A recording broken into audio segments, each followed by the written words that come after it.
Okay, this is the recipe box, and I just wanted to show really quick how you can ink the edges.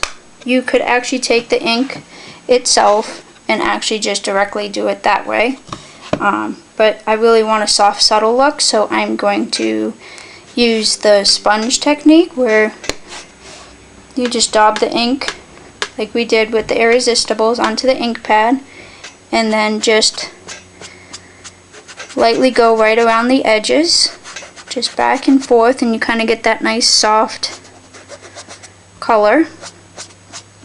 And I'm going to do this all the way around all the edges of the box, including the flap here. I'm just going to kind of ink like that, and then just nice and straight along this part here. And just kind of, you know, daub it and rub it.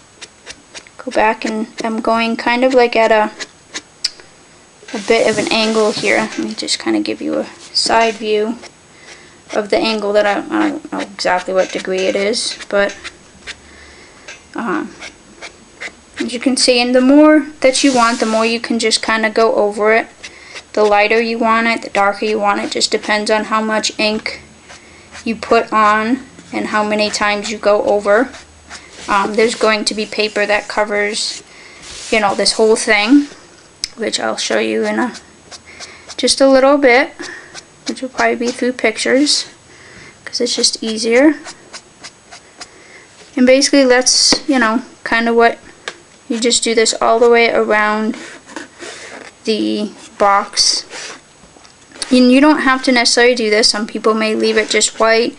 Some people may cover the edges all the way right up to the pattern that I have. That's the PDF. The template to cut it is so you'll see where you actually are left with a little bit of an edge, so that's why I'm inking it. I just find that leaving that edge here, especially on the flap and back here, is because of the use. If you go with the paper, it does tend to crinkle it. So I find with these boxes, leaving that little bit, because of the use that it gets, it actually is better to cut the paper a little bit smaller, and the paper doesn't get as worn as much and the bended areas. And so that's pretty much how you're gonna just go around and just ink your, you know, box, whether you use it for photos, cards, or recipes. I mean, these little boxes are just, I just love them. So many different uses for them. They're perfect size, great price, they're easy to do, they make awesome gifts, even just empty, as whatever somebody wants to use them as. So, and it's just pretty much that simple.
Okay, to ink the Irresistible die cuts, you want to have your sponge and just daub it in the ink and get some color on there, and then you'll just kind of just dab it onto, oops, your irresistibles, and kind of just rub it in, and you'll see as you rub in and as you run out, you just add some more ink on the sponge and just rub it in, and you can do it as light or as dark as you want. And as you can see, as you rub in the ink, you'll see the print that's on the die cut chipboard slowly come out. And that is how each one I'm going to do in a different color.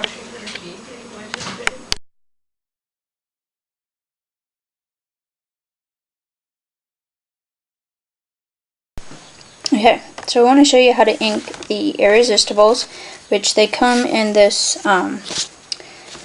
this pack of different shapes, and then there's the letters that we also have that have different patterns on each of them, and you can find those on the Close to My Heart.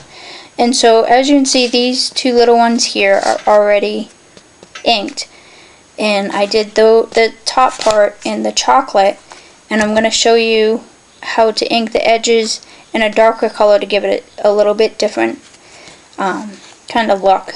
So I'm going to use the chocolate ink on the edge like I did on this one here. I kind of did it in chocolate, and I'm going to use the brown bag on top, which I'll show you how to do that.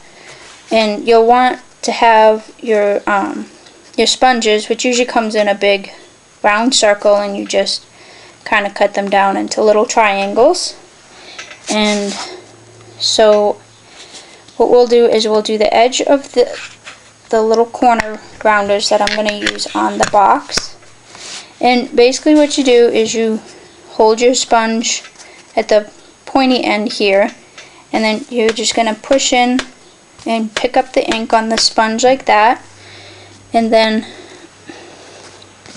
you pick this up, and you're just going to go right along the edge here of the piece. And these are really tiny, so it's kind of hard to see and do, but you can see how it's giving you that little bit of an edge, and when you look at it sideways it has that.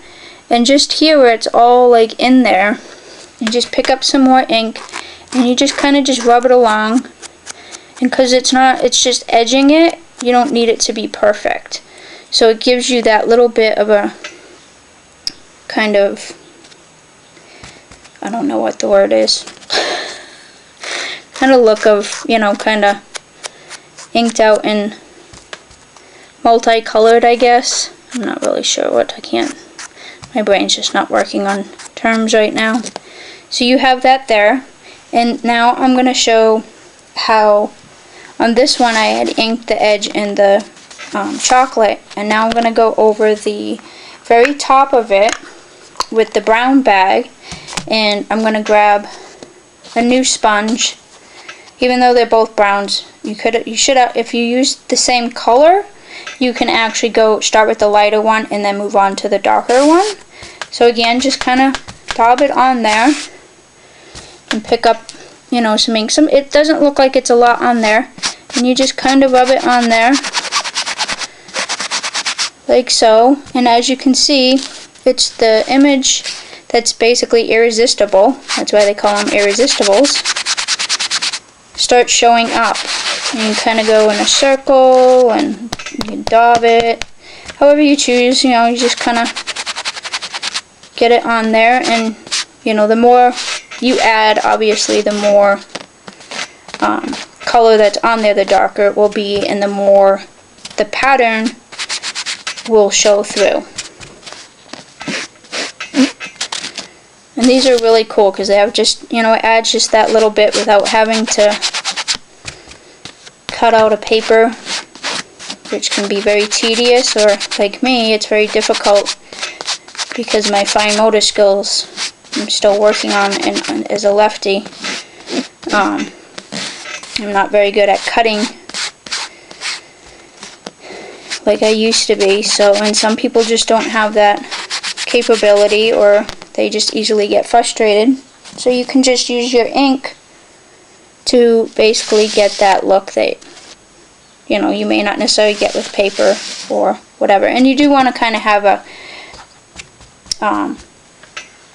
old piece of paper that you really don't care about, because as you can see, you get a lot of ink. And as you can see, I just keep adding more ink as, oops, just totally, I need to get a, whatever you call those little tripod things, my cheap old camera. I hope this isn't shaking. I'm doing this on an ironing board. So as you can see, you just kind of just rub it, dab it, get it all in there. And then you have your little, and like I said, you don't have, and the other thing you can do too to get the edges, which I'm just going to show you really quick, is you can always grab your marker and use the end that is, you know, the wider tip. And you always want to remember to go from underneath and behind. That way if you slip, it slips on the back side and not the front side of your die cut. So you can just kind of go around like that. And if you really want, you can get the edge just like a little bit. But you still want to come from behind and not go over the top like this. Because again, like I said, if you happen to slip, you end up with a line. So always come from behind and underneath. You can just kind of do it like this, and that way, if, like I said, especially like in here is really usually where you end up see like it slipping and whatnot. And so that's how you can do the irresistibles. And you can look on my website and see the different, a better view of these here. You know, you just have so many different patterns that you get to use, and then there's the letters that each, you know, you have like, there's 4 A's and there's 3 B's, and they all have different patterns on them. It's kind of hard to see a little bit. And you just mix and match. To get a certain word with all of them, you'd have to buy several. And so that is the chipboard irresistibles.